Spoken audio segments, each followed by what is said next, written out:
This meeting is तो हमारे पास वही 1 hour 15 minutes है इसको कंप्लीट करने के लिए। तो we have question number 1, table lists some SI quantity. Complete the table by indicating with a tick which are rows are SI based quantities.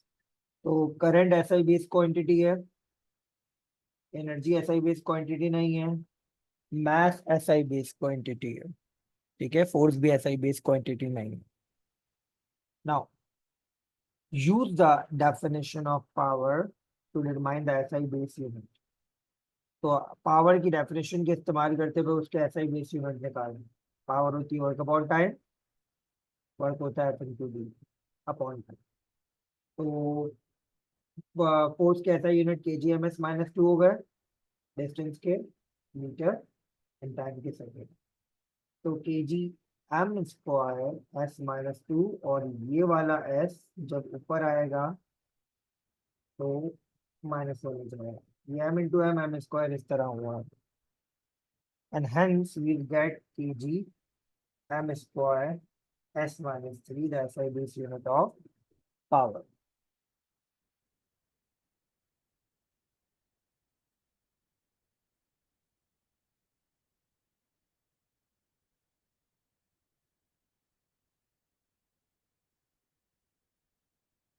Right?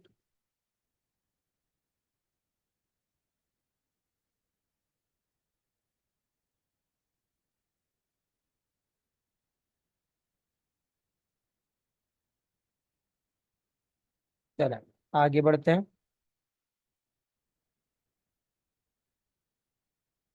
Those who joined late, let me tell you हमने अभी तक क्या किया है। फरवरी मार्च 2024 का paper कर रहे हैं। पहले पार्ट में उसने बेस क्वांटिटीज के बारे में पूछा था, उनको टिक लगाना है, तो करंट और मास बेस क्वांटिटी है।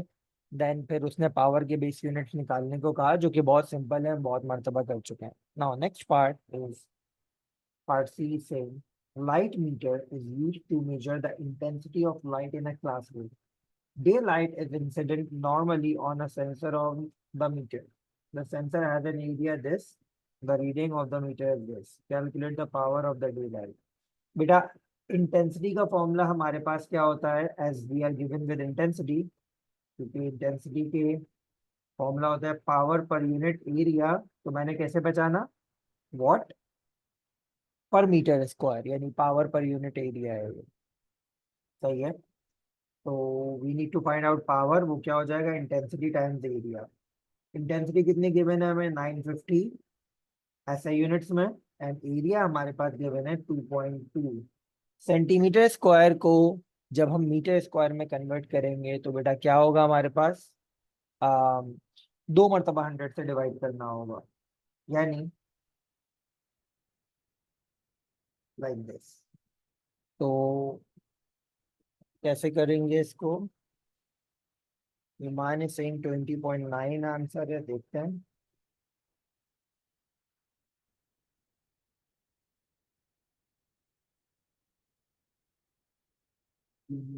Point 290।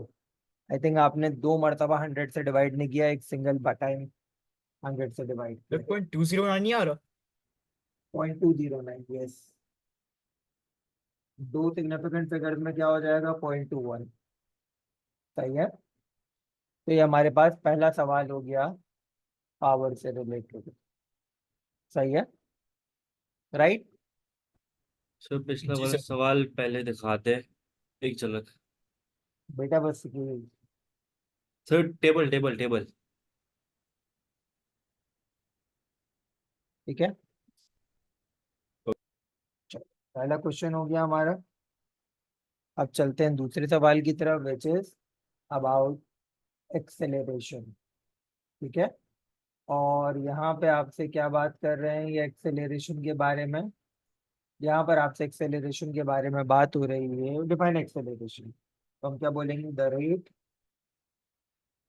Of change of velocity.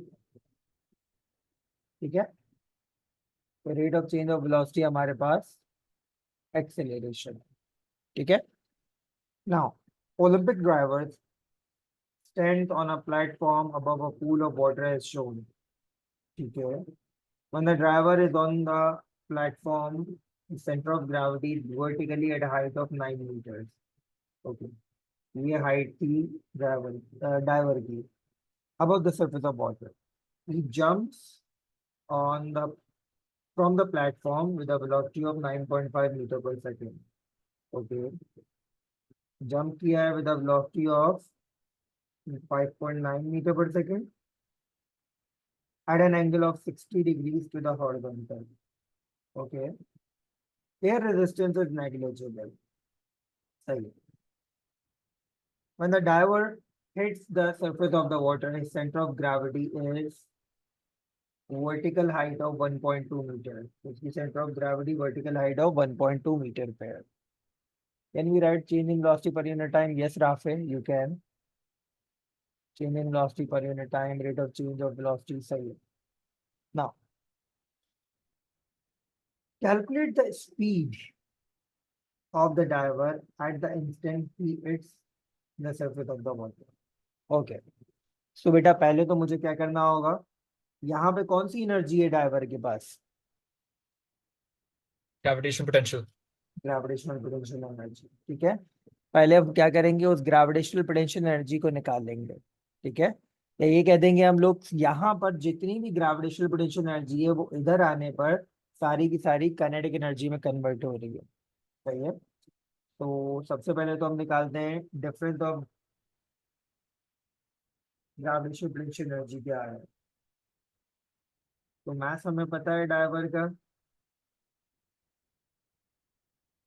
Sir 2GS v² - u² से नहीं निकाल सकते? एक मिनट रुक जाओ. नहीं, पहले जीपी को केई में कन्वर्ट करना होगा ना. डायरेक्ट तो ये फॉर्मूला नहीं लगा सकते हम. सही है.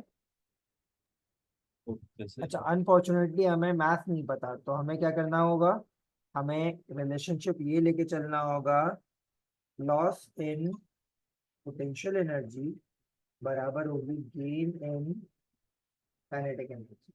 तो दैट दोनों में मैथ आता है, मैथ कैंसिल आउट हो जाएगा. सही है. नाउ अब जो हमारे पास चेंज आ रहा है दोनों में, वो किस तरह चेंज आ रहा है, मास और ग्रेविटी सेम रहेगा, चेंज इन ग्रेविटी आएगा. और यहाँ पे हाफ और एम सेम रहेगा, और चेंज किस में आएगा, वेलोसिटी में, या स्क्वायर ऑफ वेलोसिटी में. तो बेटा अब यहाँ पे देखें क्या हो रहा है, मैथ से मैथ कैंसिल आउट हो रहा है.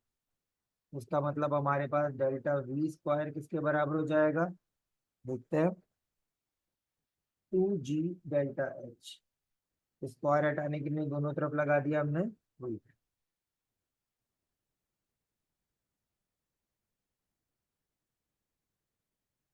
ठीक है.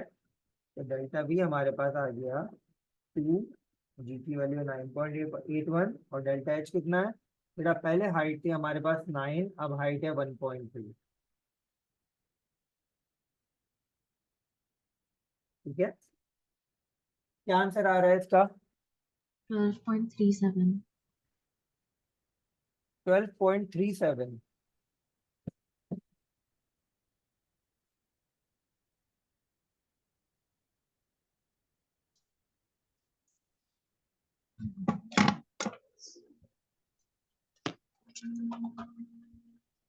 बेटा अब माइक म्यूट कर लें.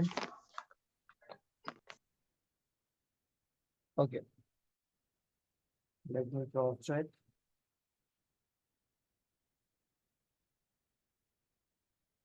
तो 12.37 हमारे पास ये आंसर आ रहा है. सही है. तो अब हमें क्या करना होगा बेटा, हमें ये वैल्यू पता चल गई है. ठीक है. Now we need to do one thing, and that is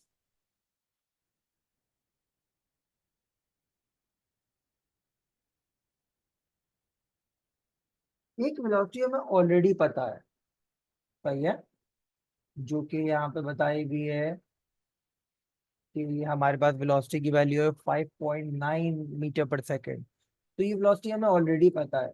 तो what we need to do, हमें क्या करना होगा, सर 5.9 साइन 60 होगी ना? एक मिनट देखते हैं। ओके, सो ये हमारे पास, अगर मैं इस वेलोसिटी को इसकी कंपोनेंट्स में ब्रेक करूं तो एक कंपोनेंट हमारे पास बनेगा ये, और एक कंपोनेंट बनेगा ये। ठीक है, जहां से एंगल बनता है वो कॉस का फंक्शन होता है, और दूसरा साइन का फंक्शन होता है। सही है। तो ठीक है, calculate the speed of the diver at the instant he hits the surface of the water. Okay, तो बेटा हमें स्पीड ऑफ द डाइवर निकालनी है, तो हमें यहाँ पे फाइनल स्पीड निकालनी है। हमें करना पता है क्या होगा। हमें सबसे पहले तो वर्टिकल वेलोसिटी, जो फाइनल वर्टिकल वेलोसिटी है वो फाइंड आउट करनी है। ठीक है, तो फाइनल वर्टिकल वेलोसिटी हमारे पास जो आएगी उसको हम लोग लेकर चलेंगे, देन आंसर निकालेंगे। तो ये चेंज इन वेलोसिटी आ रहा है बेटा, तो हमारे पास, हम अभी यहाँ पर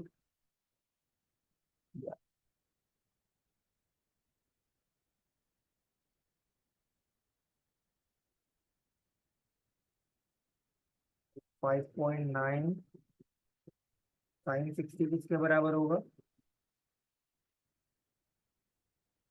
5.109.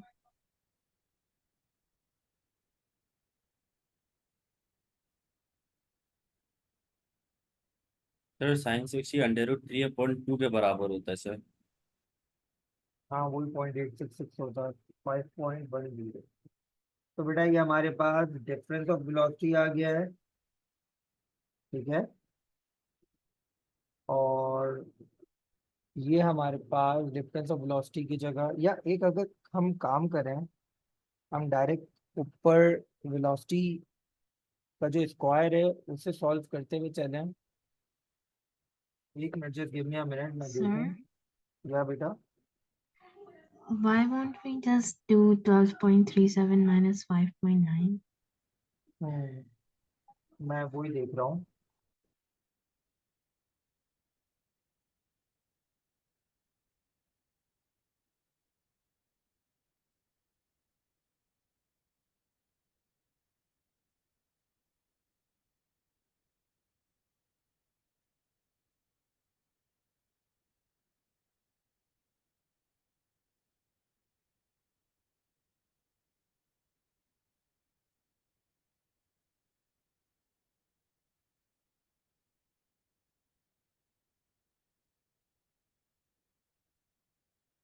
हाँ, आप क्या कह रहे थे?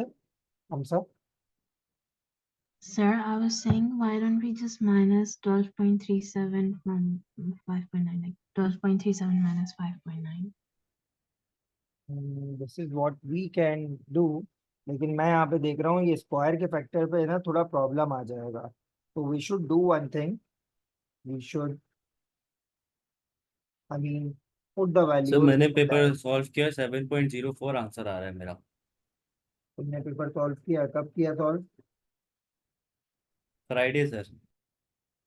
ओके, चलें देखते हैं। तो बेटा हमारे पास डेल्टा वी जो है ना, इस डेल्टा वी को हम लोग खोल देते हैं। डेल्टा वी हमारे पास, let's say, final velocity square minus initial velocity square हो जाएगा। ठीक है, तो इनिशियल वेलोसिटी हमें पता है, which is 2g delta H plus U square V square हो जाएगा। अब रूट लगा दें, और मुझे ऐसा लग रहा था कि वो जो हमारे पास स्क्वायर का फैक्टर है ना वो प्रॉब्लम कर सकता था। तो वी हमारे पास क्या बचेगा, अंडर रूट 2, ग्रेविटी के लिए 9.81, और डिफरेंस इन हाइट क्या है, 9 माइनस 1.2, प्लस यू था हमारे पास कितना, 5.9 का स्क्वायर। तो बेटा सर अब फाइव हमारे पॉइंट पास, नाइन साइन 60 का। नहीं, सिर्फ 5.9। सर अगर 5, क्योंकि सर नीचे डायरेक्शन वाई एक्सिस पे आ रहा है ना वो, अगर हम 5.9 खाली करेंगे तो सर सुपरमैन बन जाएगा वो। एक मिनट रुको जरा।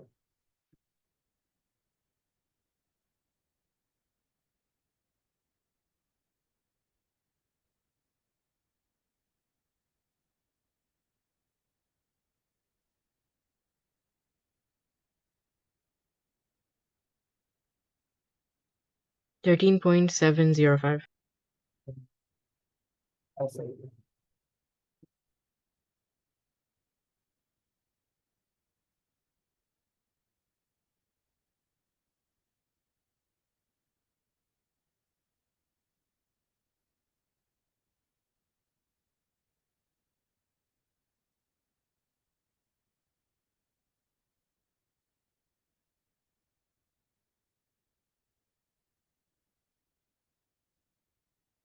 तो ये हम लोगों ने कौन सी वेलोसिटी ली है?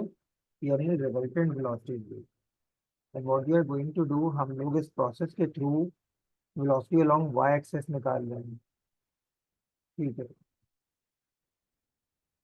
आई गेस जो मुदस्सिर वाला प्रोसेस है ना, उसको फॉलो करना पड़ेगा हमें। यहाँ पे 60 भी लगाना होगा, साइन 60, क्योंकि we are finding out the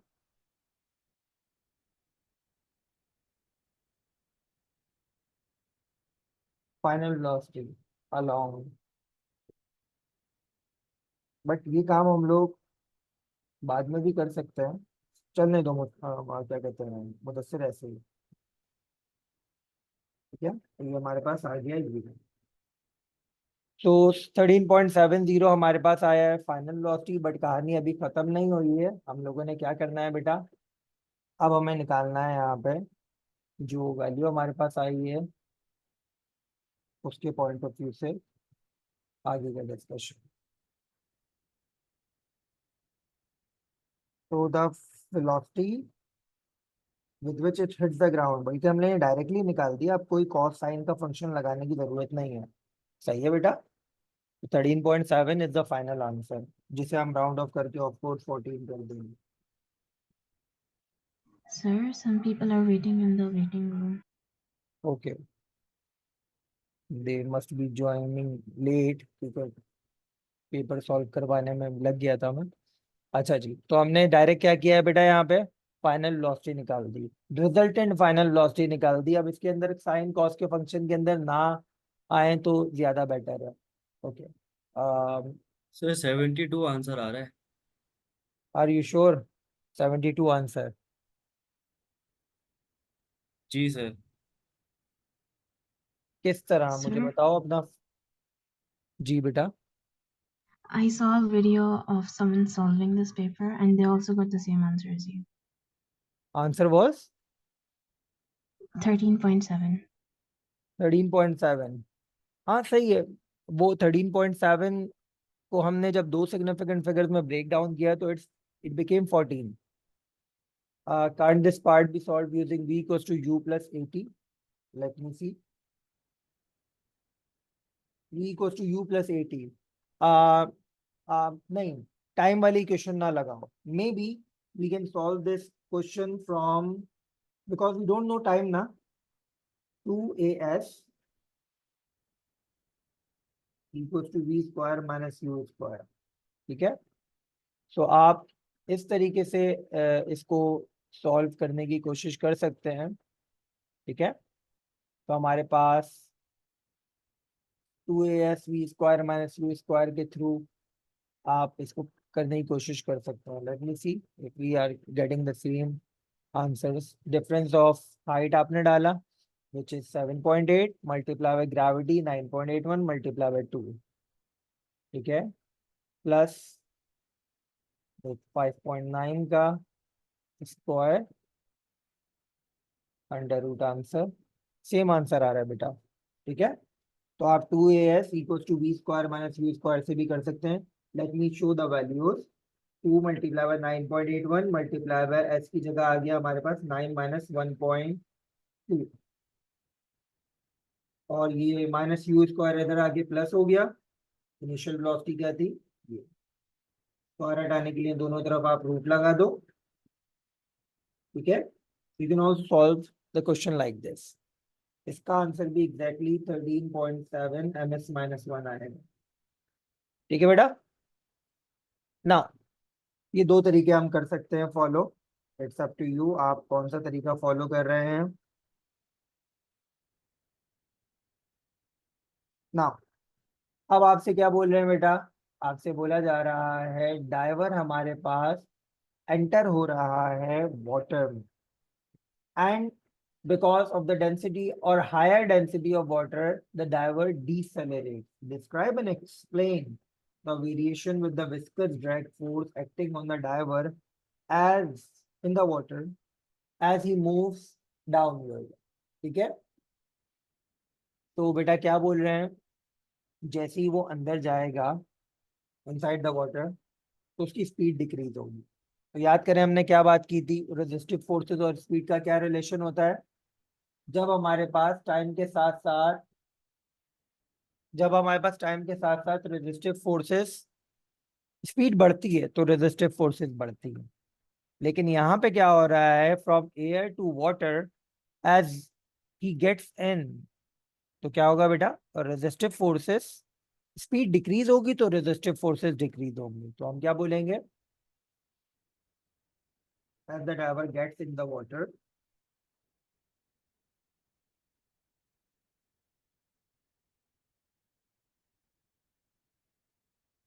comma, speed decreases. Hence, viscous drag force also decreases। ठीक है, तो ये हम लोगों ने स्पीड डिक्रीज होगी तो विस्कस ड्रैग फोर्स भी टाइम के साथ साथ डिक्रीज होगी। Now the volume is this, density of water is this। Diver की वॉल्यूम बताई हुई है और हमारे पास डेंसिटी बताई हुई है वाटर की। Show that the upthrust acting on the diver when he is entirely under water is this. Upthrust का फॉर्मूला बेटा हमने क्या पढ़ा है, rho g b. Density of water given है, ग्रेविटी आपको 9.81 पता है, and volume of the diver पता है।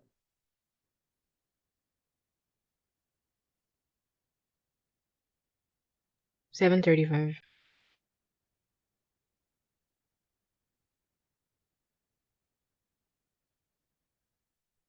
735, right? 1000 is the density, 9.81 is the gravity, sir 735.75। per exponent minus 735.75।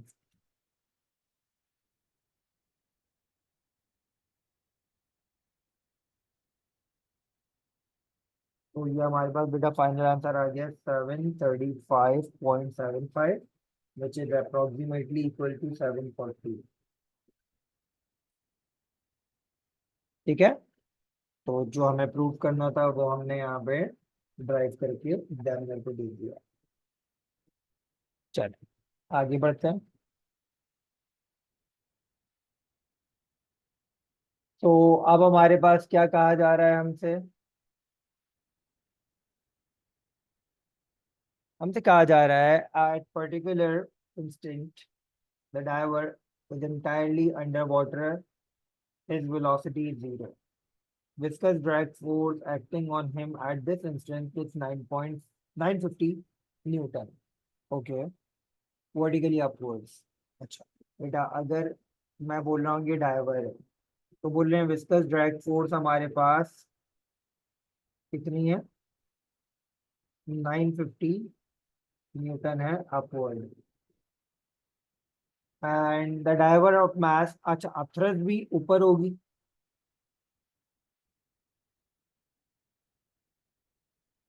और अपथ्रस्ट कितनी निकाली थी हमने अभी, 740,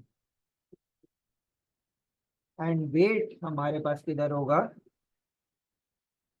नीचे। तो डाइवर का वेट क्या हो जाएगा, mg, यानी 78 मल्टीप्लाई बाय 9.81 कितना आ रहा है, 765. 765.1। 765। ठीक है, नाउ अब क्या बोल रहे हैं बेटा, डाइवर का मैथ बता दिया जिससे हमने वेट निकाल लिया। Determine the magnitude and direction of acceleration, ये तो आसान है। तो इसमें हम क्या करेंगे, सबसे पहले रिजल्टेंट फोर्स निकालेंगे। तो रिजल्टेंट फोर्स हमारे पास किसके बराबर हो जाएगी बेटा? अम, दोनों सेम डायरेक्शन में जो फोर्सेस लग रही हैं उनको ऐड करेंगे और वेट को सब्ट्रैक्ट कर देंगे, ठीक है? And that is how we'll have our resultant. अच्छा, एक मिनट, बड़ा मैग्नीट्यूड किसका आ रहा है? वेट का आ रहा है। हाँ, वेट का आ रहा है, तो एक काम करें, इसे उल्टा कर दें। रिजल्टेंट फोर्स निकालने के लिए बड़ी फोर्स माइनस छोटी फोर्स करेंगे। तो वेट है हमारे पास 765 माइनस 960, नहीं बड़ी तो ऊपर वाली है। चलो, सर ऊपर वाला 1690 हो रहा है ना? तो बड़ी फोर्स ऊपर वाली है। 950 plus 740, 1690।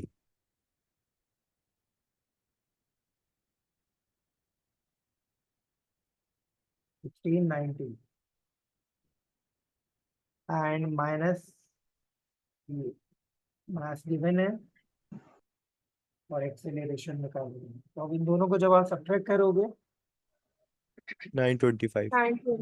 5 divide by 78, acceleration 11.85।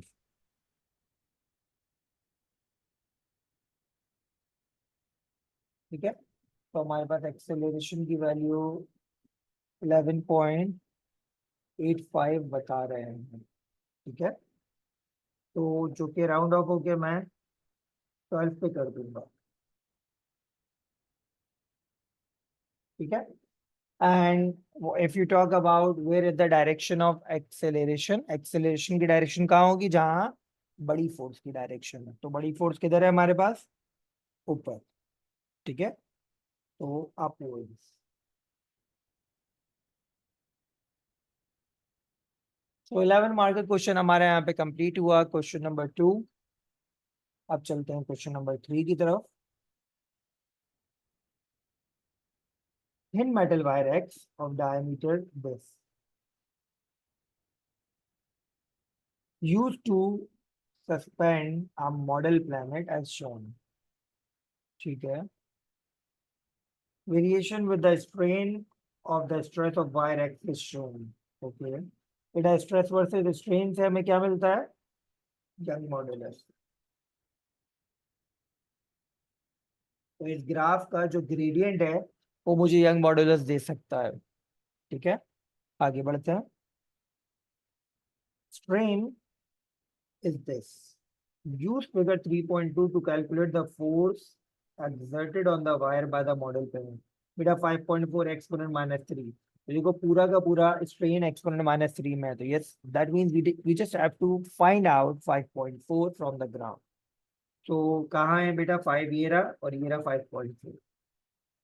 that is how हम लोगों ने 5.4 से ग्राफ लेके जाना है और जहाँ वो ग्राफ को कट कर रहा है वहां पर हमने उसे इस तरह लेके चलना, ठीक है। तो ये हो गया हमारे पास 5.4 और यहाँ पे क्या आ जाएगा? ये 0.6 0.8 के बिल्कुल 7 सेंटर में 0.7 है, तो ये 0.72 आ रहा है। अच्छा, यहाँ पे देख लीजिएगा ये गीगा पास्कल है। तो बेटा हमने सबसे पहले इसकी मदद से निकाला स्ट्रेस, और स्ट्रेस को कैसे लिखते हैं? इस तरह, ठीक है। F/8 के बराबर होता है, ठीक है। तो एफ निकालना है हमें, तो स्ट्रेस इंटू एरिया हो जाएगा। स्ट्रेस हमारे पास कितना आया है? 0.72 गीगा, यानी 0.72 इंटू 10⁻⁹ और क्रॉस सेक्शन एरिया कितना है हमारे पास?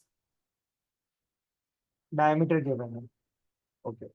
तो बेटा क्रॉस सेक्शन एरिया को भी हमें तोड़ना पड़ेगा, पाई आर स्क्वायर,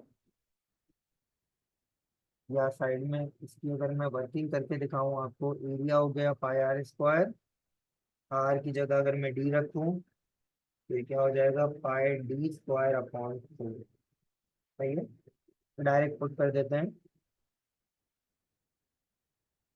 ना, 0.72 एक्सपोनेंट 9 मल्टीप्लाई बाय पाई की वैल्यू 3.142 मल्टीप्लाई बाय डी कितना गिवन है? 1.2 एक्सपोनेंट -3 मीटर।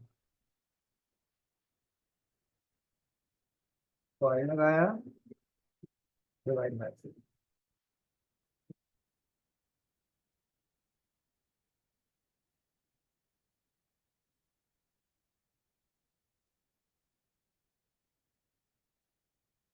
एट वन 4.40 आ रहा है।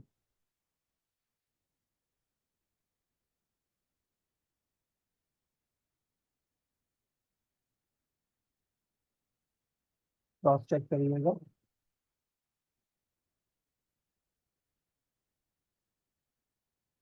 Yes, sir.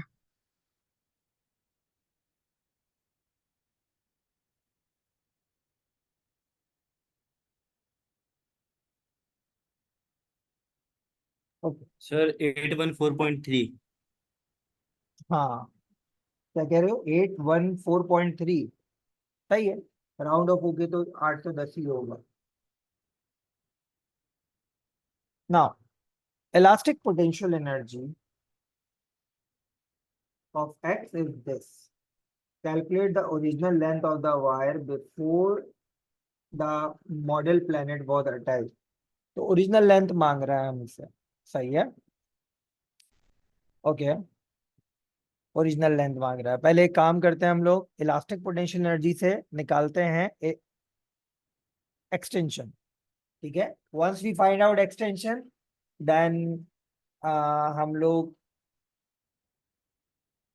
ओरिजिनल लेंथ कैसे निकालेंगे? We can apply the formula for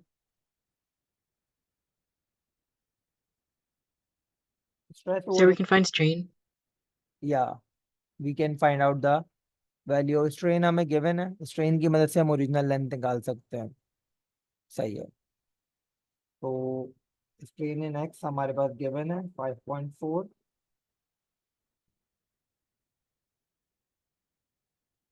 चल, तो देखिए हम क्या करेंगे। यहाँ पे हम सबसे पहले यहाँ पे लगाएंगे सिनेरियो स्ट्रेन एनर्जी का E इक्वल टू हाफ। अब के नहीं पता तो हाफ एफ एक्स वाला फॉर्मूला लगाना होगा। सही है। तो यहाँ से हम क्या निकाल लेंगे? यहाँ से हम निकाल लेंगे x। तो x हो जाएगा हमारे पास 2e/f। 2e की वैल्यू 3.31 और f हमने क्या फाइंड आउट किया है? f हमने फाइंड आउट किया है जो हमने 814.40 है। सही है। यहाँ से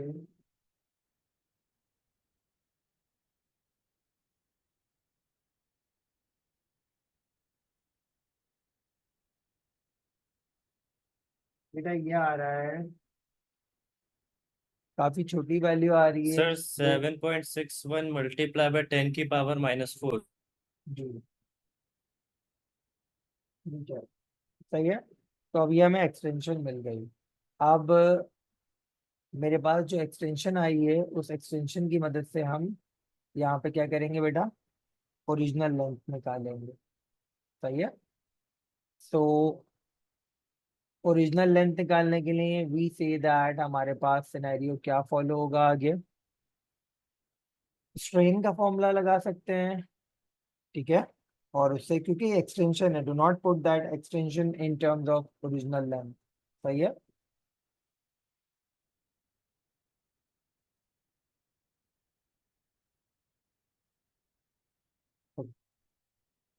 तो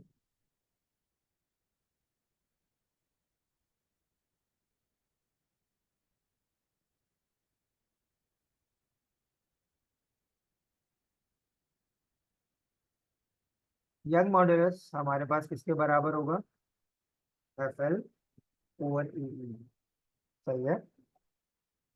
तो यंग मॉडुलस हमारे पास है स्ट्रेस ओवर स्ट्रेन। तो स्ट्रेस ओवर स्ट्रेन हमारे पास ग्रेडियंट के बराबर है।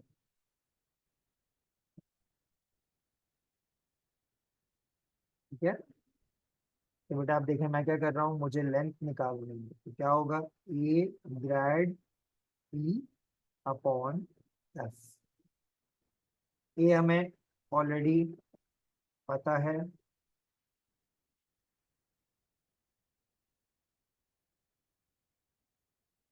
ये काम करें, हम stress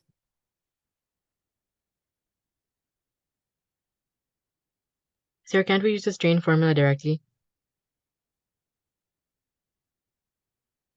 we can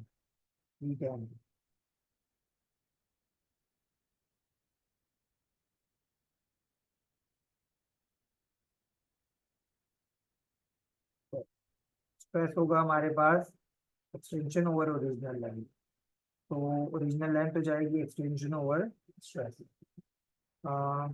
7.61 exponent -4 divide by strain कितना के मैंने हमें 5.4 एक्सपोनेंट -4।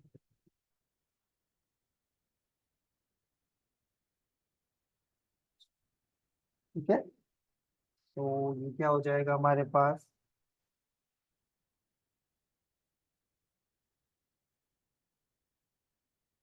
0.14 हमारे पास वैल्यू आ रही है।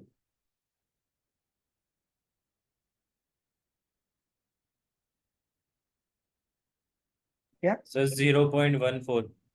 या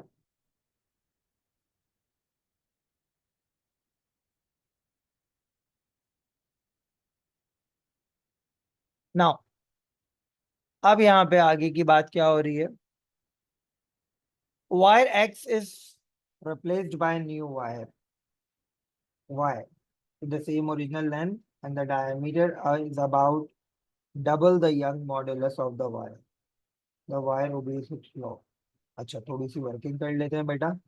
हमने यहाँ पे क्या बात की है, यंग मॉडुलस बराबर होता है FL ओवर ए, ठीक है। एंड वी नो दैट ये क्या होता है हमारे पास पाई डी स्क्वायर अपॉन 4, सही है। तो क्या बोल रहे हैं, सेम ओरिजिनल लेंथ है, यानी लेंथ के फैक्टर तो अप्लाई नहीं हो रहा, सही है।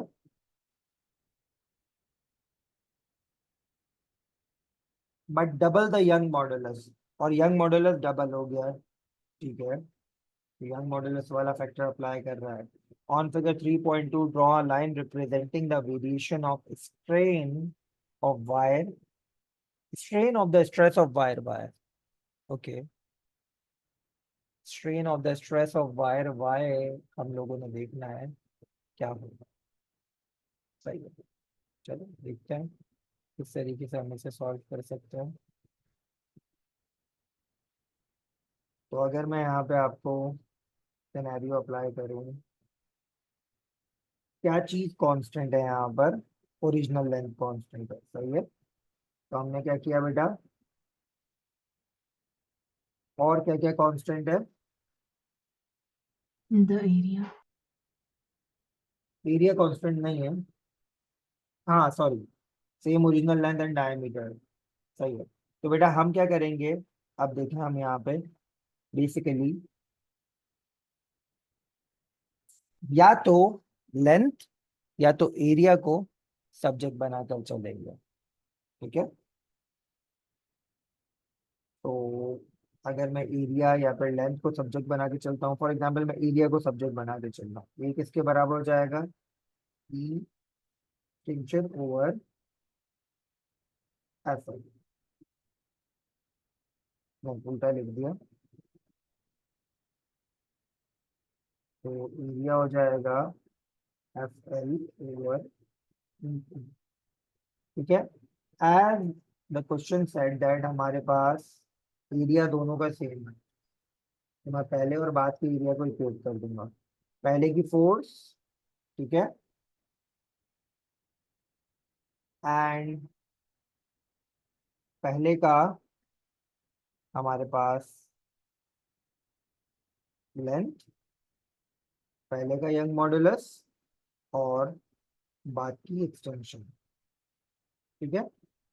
नाउ बाद की फोर्स, बाद की लेंथ, बाद का यंग मॉडुलस, बाद की एक्सटेंशन, ठीक है। तो बेटा देखिए एल से एल कटेगा, डबल द यंग मॉडुलस है, ई से ई कटेगा, तो बेटा एफ अपॉन ई किसके बराबर आ गया, हाफ एफ डैश अपॉन ई, ठीक है। बेटा एफ अपॉन ई किसके बराबर होता है, Constant? Spring constant? Spring constant के बराबर होता है। यस, नाउ हमारे पास रिलेशनशिप जो आ रहा है वो ये आ रहा है, राइट? तो problem is we have to draw the graph for strain and stress.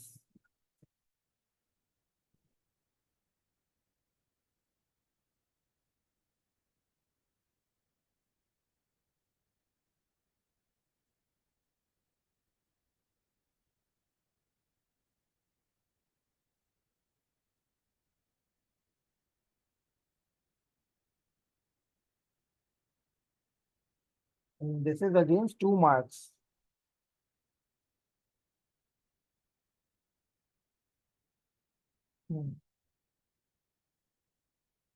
This is a dead end because we need to figure out that stress और strain का हमें ग्राफ बनाना है। एक बहुत आसान तरीका मुझे समझ में आ रहा है जिसके थ्रू हम ये काम कर सकते हैं, और वो ये कि हमारे पास जो ग्रेडियंट है पूरे ग्राफ का वो स्ट्रेस अपॉन स्ट्रेन है, ठीक है?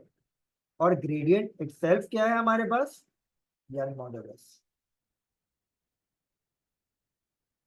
इसका मतलब अगर यंग मॉडुलस डबल हो रहा है तो इसका मतलब ग्रेडियंट डबल हो रहा है। तो हम अपनी लाइन का सिर्फ ग्रेडियंट डबल करके दिखा दें without showing the working, because ये this working is not taking us anywhere. ना ही हमें एक्सटेंशन सॉरी स्ट्रेन बता रही है, ना ही हमें स्ट्रेस बता रही है। तो हम क्या करेंगे, सिंस E is double तो gradient is double, और डबल ग्रेडियंट दिखाने के लिए क्या वर्किंग दिखानी होगी बेटा? मुझे सुना, मैं अब पहले जो मेरे पास वैल्यू आ रही थी, लेट्स से 2 पे कितनी वैल्यू आ रही थी, या कोई आसान वैल्यू उठा लेते हैं। देखें यहाँ पर पहले मेरे पास 3 पे वैल्यू आ रही थी 0.4, अब मेरे पास 3 पे 0.6 वैल्यू 0.8 वैल्यू होनी चाहिए, क्योंकि ग्रेडियंट डबल होने का मतलब क्या है? हमारे पास यंग मॉडुलस डबल होने का मतलब है कि हमारे पास for the given strain stress double हो जाएगा, ठीक है बेटा? Like this. तो पहले हमारे पास 3 पे 0.4 आ रहा था, अब 3 पे हमारे पास क्या आना चाहिए? 0.8। इसका मतलब उसने कहा है स्प्रिंग हुक्स लॉ फॉलो कर रहा है, तो मेरा ग्राफ फ्रॉम ओरिजिन ही शुरू होगा, एंड मैं अपने ग्राफ को इस पॉइंट से पास कर दूंगा। देखें कुछ इस तरह,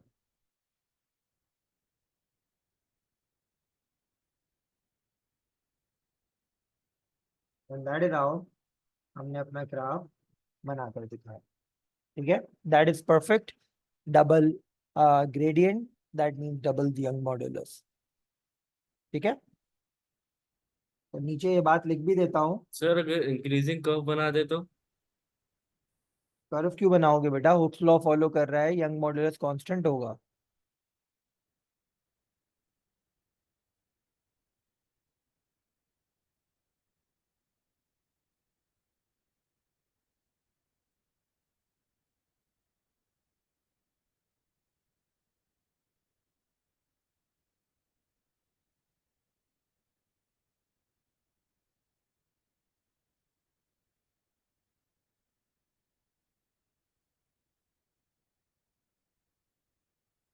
ठीक है, और इस तरह हमने अपना ग्राफ दिखा दिया, और सारी डिटेल्स मैंने नीचे भी शो कर दी कि that is how I reach my question. सही है बेटा? क्लियर है? ओके, इट विल बी, चलो ओके, ये पहले आ रहा है, अच्छा मोमेंटम के साथ आ रहा है। Nucleus P undergoes alpha decay to form nucleus Q. Complete the equation. बेटा अल्फा का प्रोटॉन नंबर 2 होता है, न्यूक्लियॉन नंबर 4 होता है, and during alpha decay proton number decreases by 2, nucleon number decreases by 4. ठीक है, state the principle of conservation of momentum. The total momentum before and after collision remains conserved under isolated conditions.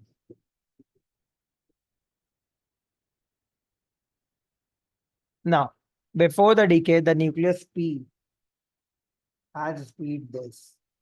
After the decay, the nucleus Q is stationary. Okay.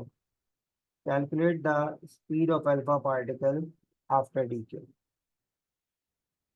सही है, बोल रहे हैं before decay हमारे पास nucleus P की speed थी कुछ ये, और that is 3.2 exponent 5, and after decay nucleus Q रुक गया है। इसका मतलब अगर यहाँ पे principle of conservation of momentum apply हो रहा है तो हमारे पास जो भी स्पीड आगे लेके गया है वो कौन लेके गया है, हमारे पास न्यूक्लियस अल्फा लेके गया है, क्योंकि न्यूक्लियस क्यू तो हमारे पास स्टेशनरी हो गया। सही है, दैट इज हाउ। तो देखिए बेटा अब हम लोग किस तरीके से करेंगे। हम यहाँ पे लगाएंगे principle of conservation of momentum which is m1u1 plus m2u2 equal to m1v1 plus m2v2। सही है। नाउ लिसन बेटा, बिफोर कोलिजन हमारे पास सिर्फ एक ही ऑब्जेक्ट था, तो ये वाला पार्ट तो हमारा खत्म हो जाएगा। सही है, एंड वो कौन था बेटा, न्यूक्लियस पी का मास क्या है 215 टाइम्स यू। यू क्या है, एटॉमिक मास यूनिट, और यू की वैल्यू हमें गिवन होती है डेटा शीट में ये। सही है, एंड ये वाला पार्ट 0 था।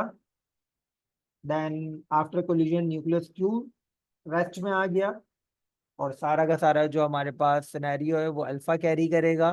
तो स्पीड ऑफ अल्फा मांग रहा है, तो क्या होगा बेटा, मास ऑफ अल्फा क्या है 4u। ठीक है, एंड स्पीड हमें निकालनी है। अच्छा यहाँ पे मैंने स्पीड नहीं लिखी, मास तो लिख दिया m1, स्पीड क्या है हमारे पास 3.2 एक्सपोनेंट 5।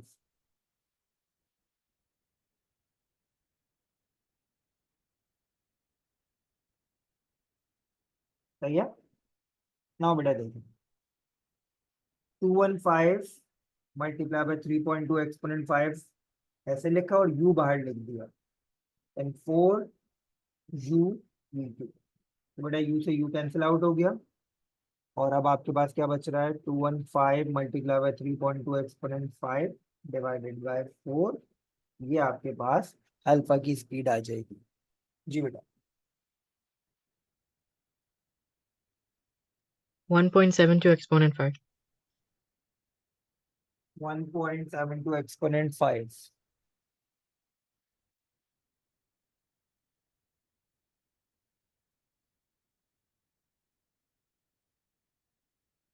ठीक है, तो ये हमारे पास अल्फा की स्पीड हम लोगों ने कैलकुलेट कर ली है।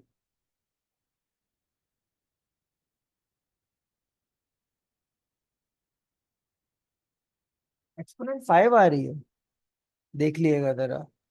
Sir 17.2 multiply by 10⁻⁶। बेटा मेरे ख्याल से इसकी वैल्यू आएगी 1.72 एक्सपोनेंट 7, क्योंकि जो कैलकुलेटर मुझे बता रहा है ना वो बता रहा है 17.2 एक्सपोनेंट। तो एक पॉइंट पीछे लेके जाएंगे तो 1.72 एक्सपोनेंट 7 होना चाहिए। Correct me if I am wrong. जी सर, यही है ओके, बाय पावर 7। सही, चलो now question number 5। By reference to the direction of propagation of energy, state what is meant by transverse wave। क्या होती है बेटा ट्रांसवर्स वेव? ऐसी वेव जिसमें पार्टिकल वाइब्रेट करते हैं perpendicular to the direction of the wave.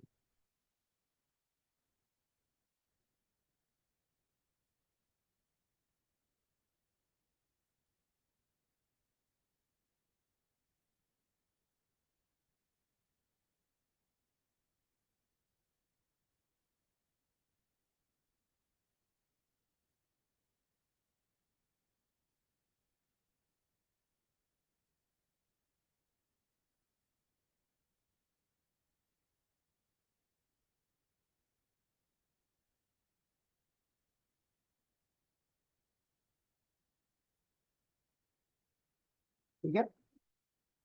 Now space telescope is designed to detect electromagnetic radiation with wavelengths in the range 12 micrometer to 28 micrometer. 12 से 28 micrometer के दौरान हमारे पास कौन सा रीजन आता है इलेक्ट्रोमैग्नेटिक स्पेक्ट्रम का? हमारे पास इंफ्रारेड। इंफ्रारेड। ओके, तो रेफरेंस के तौर पे आपको दिखा भी देता हूँ what Mudassar is saying.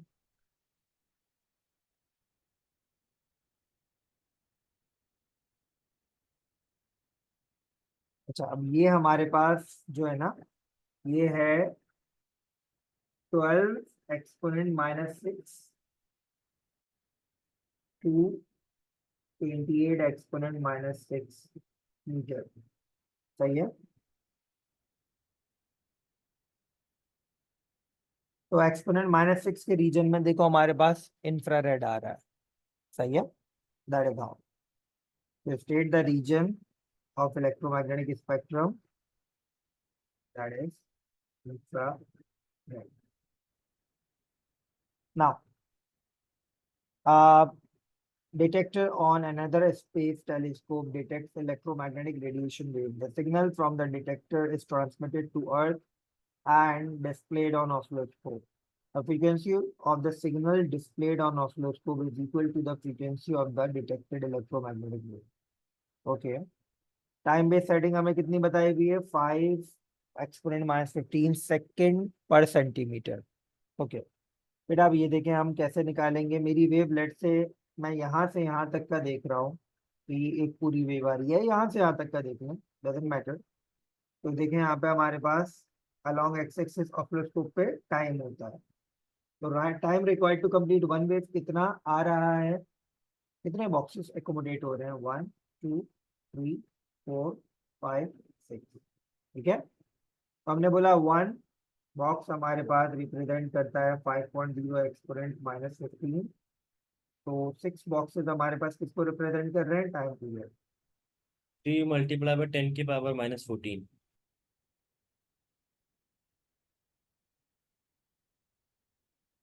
-14 exponent -14, ये आ गया हमारे पास time period. Now with the help of time period हमें वेवलेंथ चाहिए। Calculate the wavelength of the detected electromagnetic wave. तो मैं क्या करूंगा बेटा? वेव इक्वेशन लगाऊंगा, v equal to f lambda. You can also write this equation as f की जगह 1/t लग दिया और लैम्डा। लैम्डा क्या हो जाएगा? v2। It's an electromagnetic wave जिसकी स्पीड क्या होगी? v exponent v। और टाइम पीरियड हमारे पास आ रहा है ये।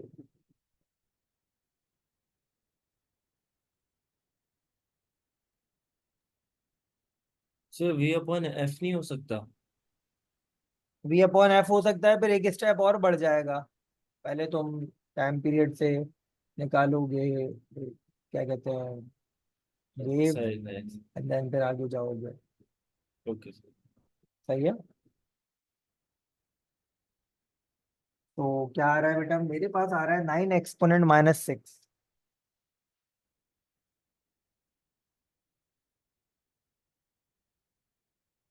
दो सेकंड फिगर में ये लिख दिया।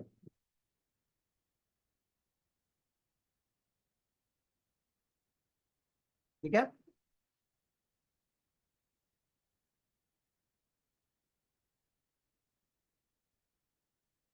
ठीक है सर, 9 एक्सपोनेंट -6। सही। चलो आगे बढ़ते हैं। Coherent visible light of single frequency is incident normally on double slit. This produces pattern of bright and dark interference fringe on the screen. Okay. There are there are 7 bright fringes. Explain how pattern of bright and dark fringes are formed. तो bright और dark fringes जो हमारे पास pattern form हो रहे हैं, ये कैसे form हो रहे हैं, तो हमें इस पूरी डिटेल को बताना है। तो हम बात कर सकते हैं किस तरह in detail, that we should explain each and every point जो कि हमारे पास यहाँ पे हमें एक्सप्लेनेशन में हेल्प करेगा। तो सबसे पहला पॉइंट तो क्या होगा, लाइट यहाँ से आएगी, इन स्लिट से डिफ्रैक्ट होगी, डिफ्रैक्ट होकर लाइट हमारे पास स्क्रीन पे इंटरफेयर करेगी। अगर लाइट की दो वेव्स आपस में इंटरफेयर कर रही हैं और लाइट की वेव्स के दरमियान पाथ डिफरेंस एन लैम्डा है, तो कंस्ट्रक्टिव इंटरफेरेंस होगी और ब्राइट फ्रिंज बनेगा। एंड अगर हमारे पास दो लाइट की वेव्स आपस में इंटरफेयर कर रही हैं और दोनों लाइट वेव्स के दरमियान पाथ डिफरेंस हमारे पास एन प्लस हाफ लैम्डा है, तो डिस्ट्रक्टिव इंटरफेरेंस फॉर्म होगी। सही है, एंड डार्क फ्रिंज बनेगा। सही है, तो ये हम लोगों को इन डिटेल समझाना है। तो क्या होगा, first the light is diffracted from double slits and reach the screen as two secondary light sources.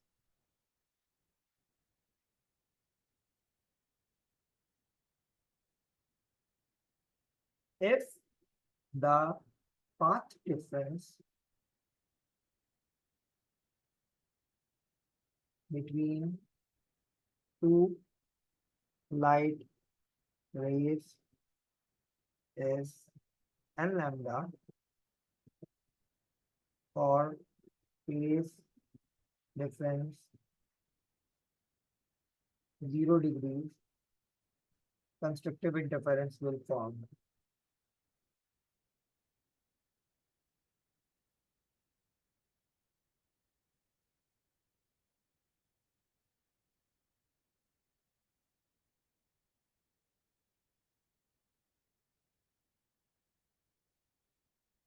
ठीक है, और दूसरा पॉइंट हम क्या लिख सकते हैं, अगर इसका उल्टा हो जाए, the path difference between the two light rays is n plus half lambda.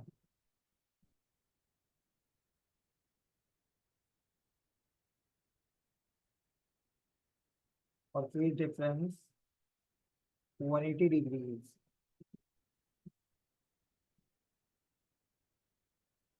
तो destructive interference form होगी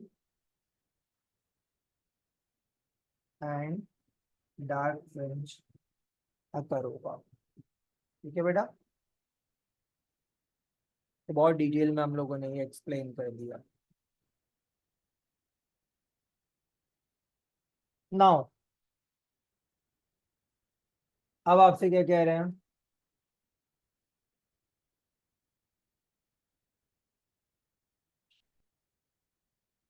स्टूडेंट भी 1.2 एक्सपोनेंट -7, ये किस चीज के बारे में बोल रहे हो बेटा आप ऐसा?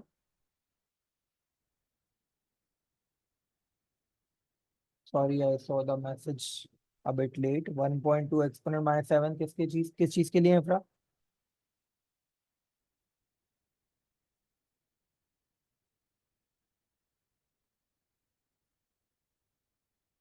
Now electromagnetic wave,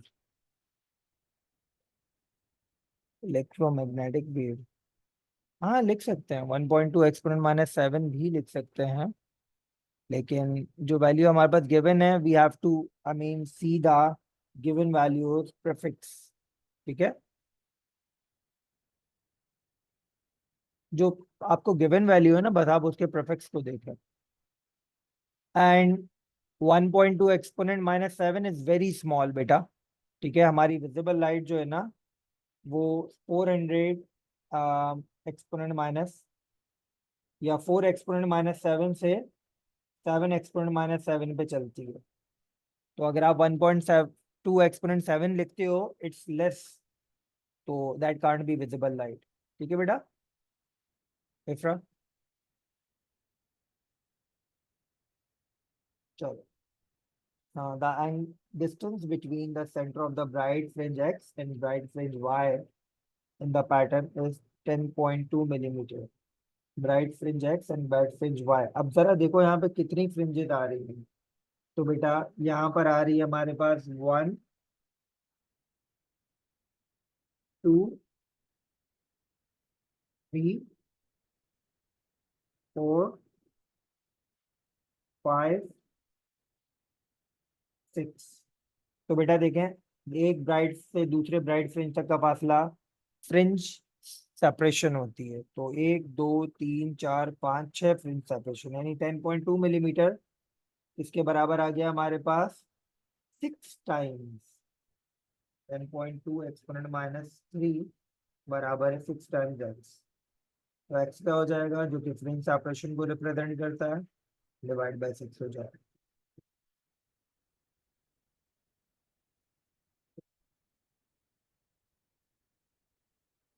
x sir formula नहीं लगा सकते थे? करेंगे बेटा, वो भी करेंगे, लेकिन पहले हम लोग फ्रिंज सेपरेशन तो निकालना है एग्जैक्ट।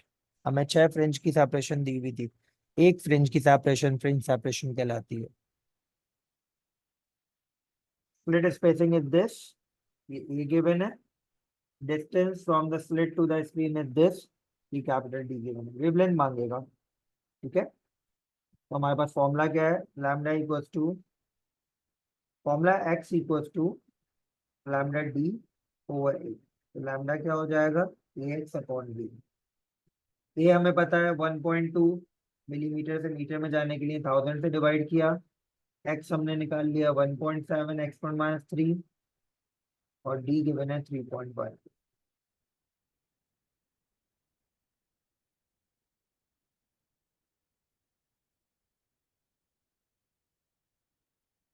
658 एक्सपोनेंट -9,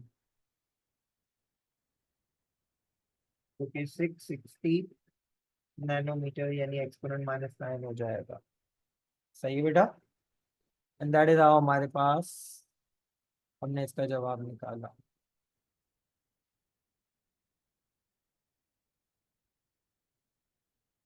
सर 10 फ्रिंजेस का 1.7 है ना? 10 फ्रिंजेस का नहीं है भाई, 10 6 fringes fringes. No, 1 fringe separation 1.7 है, 6 फ्रिंजेस का तो 10.2 था।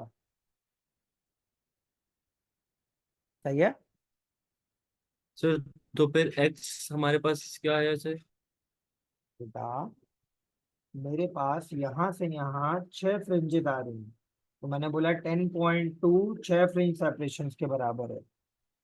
तो एक्स क्या हो जाएगा, 10.2 डिवाइड बाई 6, क्योंकि मैंने शुरू में यहाँ पे निकलवाया है, ठीक है। Okay sir. आगे बढ़ते हैं।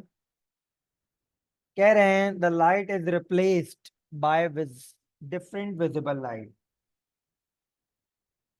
that is of shorter wavelength. How the new fringe separation will compare to the original fringe separation? A और D चेंज नहीं हुआ, तो हमारे पास lambda equal to x upon D है, या x equal to lambda A over D.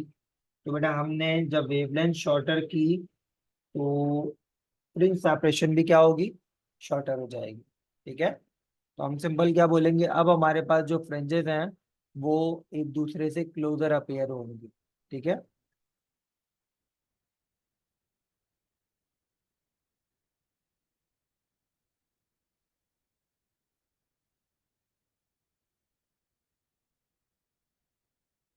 या French will appear closer, ठीक है।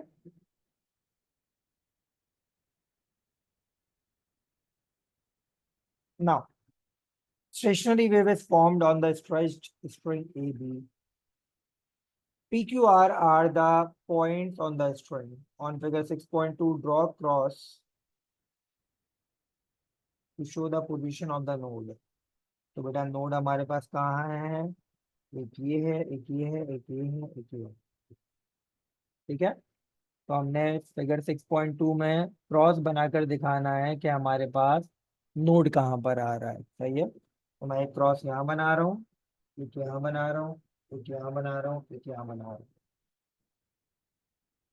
State the phase difference from between point P and Q. Same phase क्या है, मैंने आपको क्या बताया था, ये वाला पार्ट है ना, हमारे पास स्टेशनरी वेव पूरी एक साथ मूव करती है, ठीक है, इस तरह मूव करती है। तो पी और क्यू अगर ये स्टेशनरी वेव है, they will have a phase difference equal to 0 degree. Degree लगाने की जरूरत नहीं है, लिखा हुआ है already. State the difference between P and R. अब देखो, ये पी ऊपर जा रहा है तो सी वक्त आर नीचे जा रहा है, तो ये इस तरह मूव कर रहा है, ऑपोजिट डायरेक्शन में इनका मोशन है। तो पी और आर में हमारे पास फेज डिफरेंस कितना है, 180 डिग्री। सही है। तो ये हमारा सवाल कंप्लीट हो गया। Now we have around 2 questions left.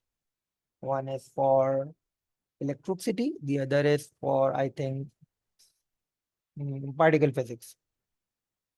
चलें आगे बढ़ते हैं। Electric potential. तो इलेक्ट्रिक पोटेंशियल को डिफाइन करने का तरीका क्या है, work done per unit charge, ठीक है।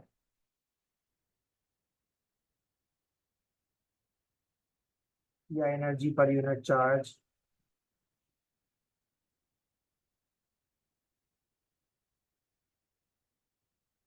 ठीक है, 1 मार्क का क्वेश्चन है, इसलिए मैं यहाँ पे बिल्कुल सिंपल सी डेफिनेशन लिख रहा हूँ।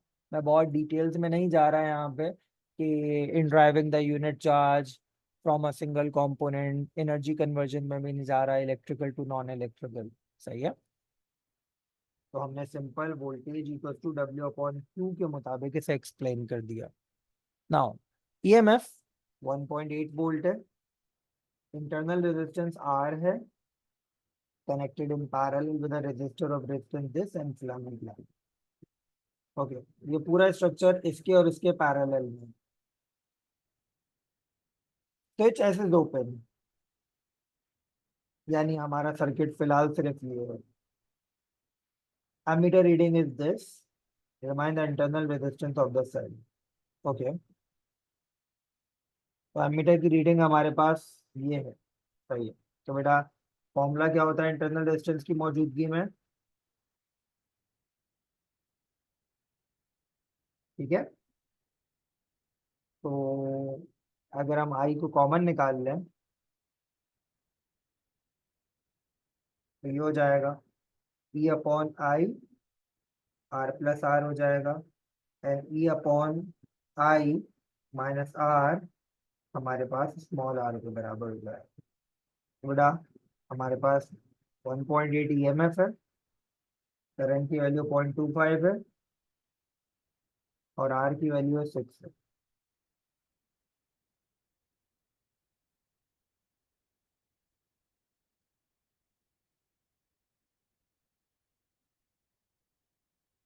तो हमारे पास इंटरनल रेजिस्टेंस की वैल्यू क्या आ रही है, 1.2।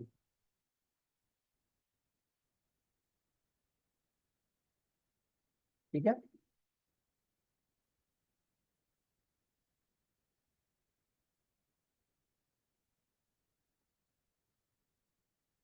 Now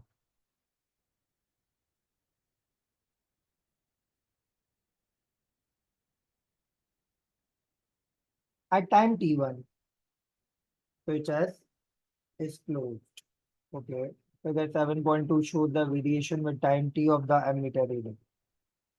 State whether EMF of the cell after T1 is greater, less or same as it was before। EMF जो है वो सेल की हमारे पास क्या होगी, ग्रेटर होगी, सेम होगी, या फिर हमारे पास लेस होगी। तो बेटा EMF तो सेम रहेगी, ठीक है, क्योंकि EMF तो सेल की आपके पास EMF है, total EMF by considering the effect on the lamp or the total resistance of the circuit, explain the variation of the ammeter reading as shown। तो बेटा हमें पूरी एमीटर रीडिंग की जो यहाँ पर हमारे पास चेंजेस आ रहे हैं वो समझाने। तो बेटा यहाँ पे देखें, हमारे पास एमीटर रीडिंग हमारे पास कांस्टेंट है। 0 से T1 के दौरान करंट कांस्टेंट है, देन T1 पे करंट की वैल्यू शूट कर गई है, बढ़ गई एंड T1 से T2 के दौरान हमारे पास करंट की वैल्यू क्या हो रही है, नॉन यूनिफॉर्मली डिक्रीज हो रही है। सही है।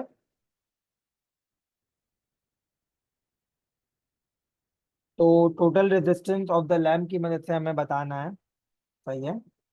कह रहे हैं by considering the effect of the lamp on the total resistance of the circuit. Effect of lamp, तो बेटा लैम्प के बारे में बात करनी है। तो लैम्प हमारे पास फिलामेंट लैम्प है, ठीक है, जिसको वोल्टेज मिलता है तो हीट अप होता है। सही है। तो अब देखें शुरुआत में हम लोग किस तरीके से करेंगे। At 0 to T1 current is constant as total resistance is constant। ठीक है बेटा, ये पहले मार्क की हम लोगों ने डिस्कशन कर ली। ठीक है, तो हम क्या बोलेंगे, at T1 current increases. Current increase क्यों हुआ, क्योंकि हमारे पास यहाँ पे टोटल रेजिस्टेंस जो है वो डिक्रीज हुई है। ठीक है,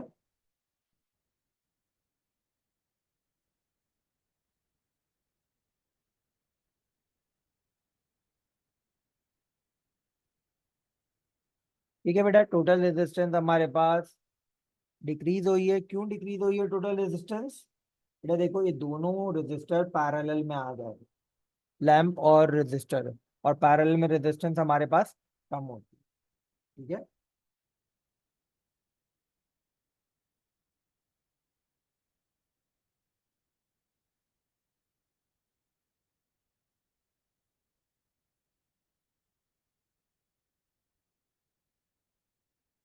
ठीक है, and finally at T1 to T2 हमारे पास क्या हो रहा है, अम, हमारे पास करंट जो है वो डिक्रीज हो रहा है।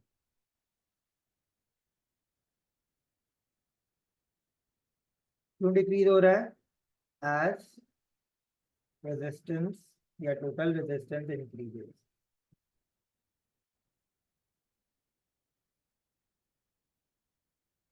अब क्यों टोटल रेजिस्टेंस इंक्रीज हो रही है, फिक्स रेजिस्टर की रेजिस्टेंस तो कांस्टेंट होगी, इसका मतलब फिलामेंट की रेजिस्टेंस इंक्रीज हुई है। और फिलामेंट की रेजिस्टेंस कब इंक्रीज होगी, जब उसका टेम्परेचर बढ़ेगा।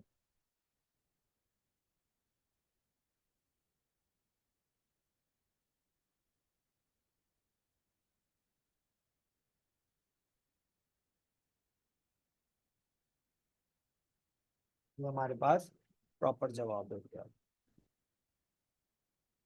ठीक है, बस एक सवाल है इसके बाद हमारा ये ईयर भी कंप्लीट हो जाएगा, ये early pass paper. Sorry, Sir, doesn't the temperature decrease when resistance increases? That happens for only thermistor. ठीक है, Okay, sir. we are talking about filament which does not follow this trend।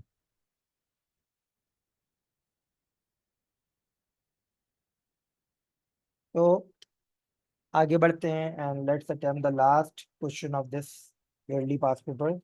Name the class or group of the fundamental particle that contains neutrino, it's lepton। ठीक है, आगे बढ़ते हैं। Hadron has a charge of +1 e, where e is the elementary charge। Hadron P composed of a down anticore and one other core। Identify the possible flavor for this other core। इस other core का हमारे पास possible flavour क्या हो सकता है। Anti down plus up. Anti down plus up. अच्छा आप देखो मेरी बात सुन, हमारे पास दो क्वार्क्स की बात हो रही है, और दो क्वार्क्स की बात जब होती है ना, तो उस ग्रुप को जिसमें एक क्वार्क और एक एंटी क्वार्क होता है, दो क्वार्क्स होते हैं, उन्हें मीजॉन कहते हैं। इसका मतलब यहाँ पर one down quark anti quark है, और एक जो अदर क्वार्क है वो हमारे पास एंटी नहीं होगा, नॉर्मल होगा। ठीक है, तो एंटी डाउन क्वार्क बोला है इसने, तो हम अप क्वार्क के को लेकर चलते हैं। सही है, तो एंटी डाउन क्वार्क हमारे पास होगा, डाउन क्वार्क होता है -1/3 E। ठीक है, तो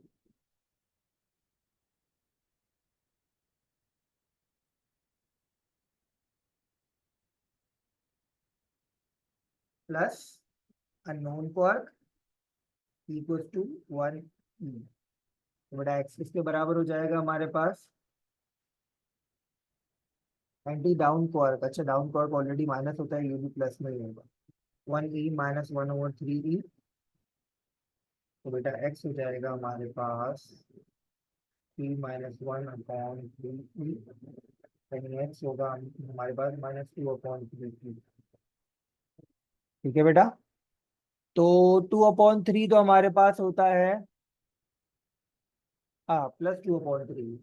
2/3 हमारे पास क्या होता है, up quark, down top quark, या फिर चार्म क्वार्क।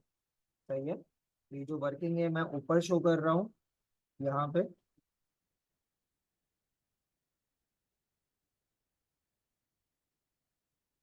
ये बोल देंगे अप, टॉप, या चार्म क्वार्क, तीनों का चार्ज +2/3 होता है।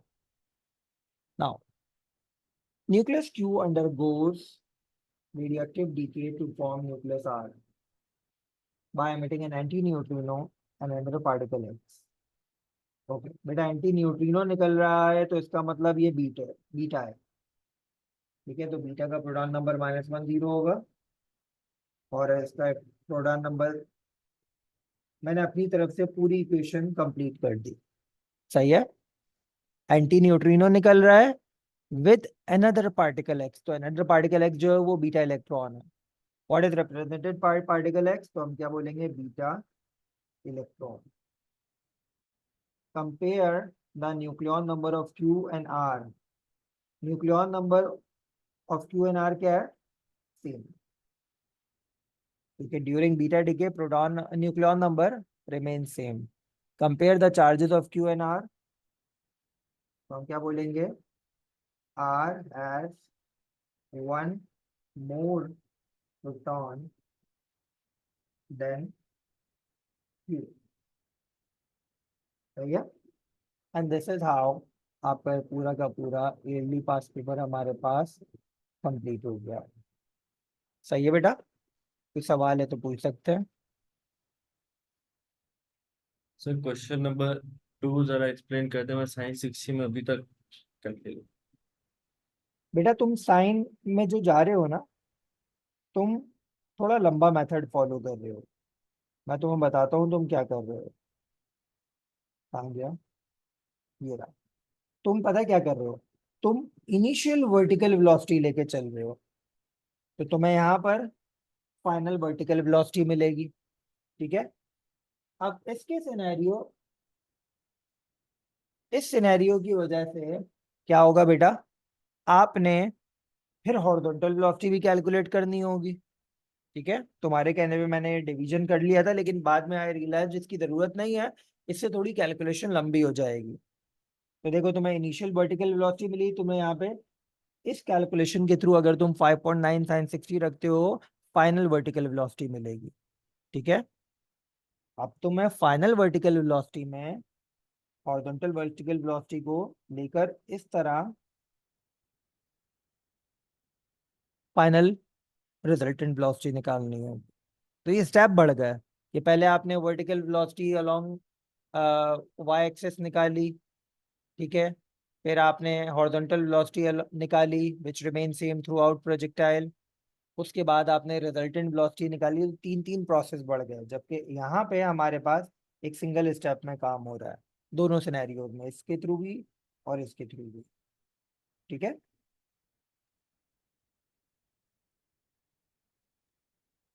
और सर एक सुपर पोजिशन वाला क्वेश्चन है, वो एक दफा वो थोड़ा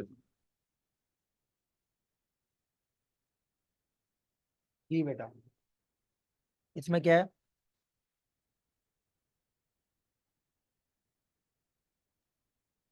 सर क्वेश्चन नंबर पार्ट 2 और पार्ट 3 दोबारा से वो कर दें। पार्ट 2 और पार्ट 3 बेटा, हमारे पास स्टेशनरी वेव्स जो फॉर्म होती है वो किस तरह मूव करती है, ये मैंने आपको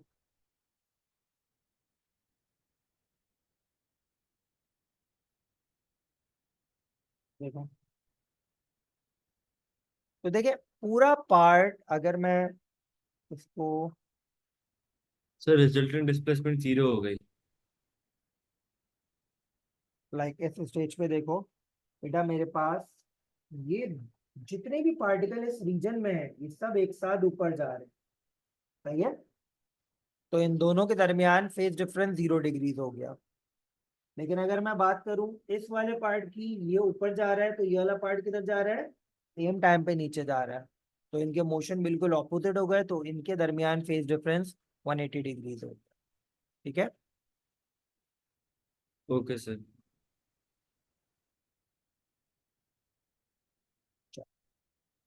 तो बेटा यहाँ पे हमारे पास, इससे केमिकल एनर्जी कैसे निकालते हैं? Sorry, sir chemical energy chemical energy मतलब, मई जून 2023 पेपर वेरिएंट 2-3 में केमिकल एनर्जी निकालने को बोली एग्जामिनर ने। 1 मिनट रुको, मैं यहाँ पे रिकॉर्डिंग स्टॉप कर देता हूँ, फिर सवाल पूछते रहना।